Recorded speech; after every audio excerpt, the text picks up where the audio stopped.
খ্রিস্টীয় নতুন বছর বরণ ও ছুটিতে ভিড় বেড়েছে পর্যটন শহর কক্সবাজারে। আরো খবর জানাতে সরাসরি যোগ দিয়েছেন আমাদের সঙ্গে আজিম নিহাদ। আজিম, নতুন বছর শুরু হয়েছে, আপনাকে নতুন বছরের শুভেচ্ছা। এবং ছুটির মৌসুমও চলছে, শীতকালও চলছে একই সঙ্গে। পর্যটকদের কোনো অভিযোগ আছে কিনা, তাদের ভোগান্তি নিয়ে আইন শৃঙ্খলা পরিস্থিতি কি দেখছেন জানাবেন।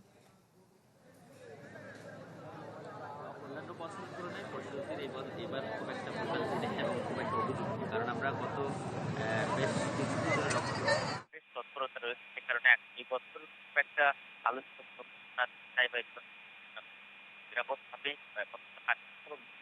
আমরা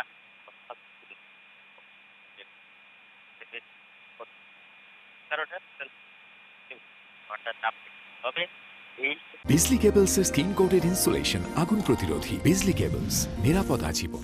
একেবারে মানে বলি যে গত সপ্তাহের তুলনায় অনেকটাই কম দেখা যাচ্ছে, কারণ পর্যটকদের যে সংখ্যাগুলোর কারণে অনেক পর্যটক কমে যাচ্ছে, কিন্তু এটি আগামী থেকে আরো বেশি কমবে। জানুয়ারিতে ডিসেম্বরের মতো পর্যটক একটা দেখা যাবে এবং আমরা যেটি দেখতে পাই স্কেলে যে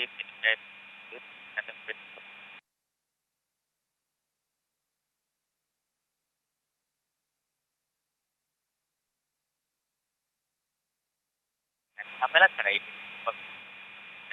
জানুয়ারি মাসে তারা থাকছে। আজিম, আপনাকে ধন্যবাদ। দর্শক, কক্সবাজার থেকে যুক্ত হয়েছিলেন আমাদের সহকর্মী আজিম নিহাদ।